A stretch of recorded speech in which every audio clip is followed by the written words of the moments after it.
Welcome to Pennsylvania in Focus. I'm Kristen Smith, Pennsylvania editor for the Center Square. Joining me today is the Center Square's Pennsylvania reporter, Anthony Hennon. Solar energy may be the fastest growing renewable resource in Pennsylvania thanks to federal tax credits and plummeting installation costs, but those savings may not be all that they seem. In fact, some experts are concerned that increased solar puts more demand on coal, nuclear, and natural gas. And with more demand comes more wear and tear on the power grid. And somebody has to pay for that too. So it seems like critics say those costs are being displaced unfairly onto ratepayers who don't have solar panels. Is that right, Anthony? Yes, broadly, you could say this is sort of a free rider problem, where when you're looking at solar energy in Pennsylvania, overall, when you're looking at electricity generation, it's still pretty small. It's still most of the electricity is coming from natural gas, coal, and nuclear power. But the fastest growing one has been solar. Solar is only, I think, roughly 2 or 3% maybe tops as far as electricity generation in Pennsylvania. Been building very quickly.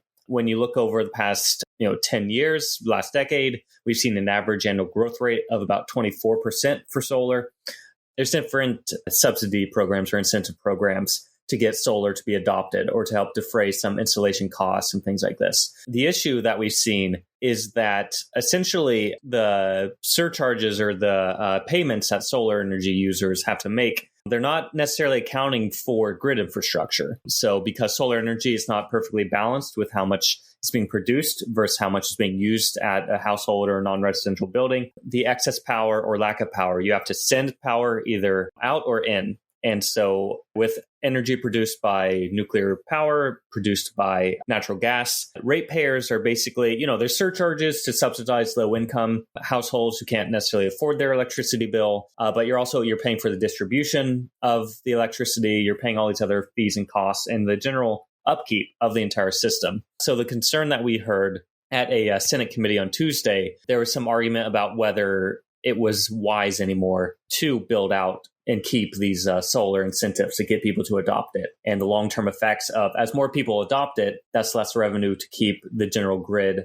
maintained, upgraded, those sorts of problems. The solar industry is arguing, however, that they kind of take the opposite view. They think that that there is a net positive impact on the maintenance of the power grid by using solar. Can you talk a little bit more about that? Yes. I mean, one of the basic points here is the idea of, if you're putting rooftop solar on non-residential buildings, there's some maintenance benefits to that. There's the argument that having more setups like that can actually make the grid more resilient and less expensive. Because as Scott Elias of Clean Capital Energy argued, a more decentralized grid where power is produced closer to where it's used through distributed customer generators can reduce the wear and tear on the grid. So basically, if you have more of these small scale energy production units spread across the Commonwealth, you don't have to send the energy as far away. You don't have to move that electricity over larger distances, and that can kind of lower the long run maintenance costs, which I think, it's a fair argument. And it does seem like that has some benefits to only having,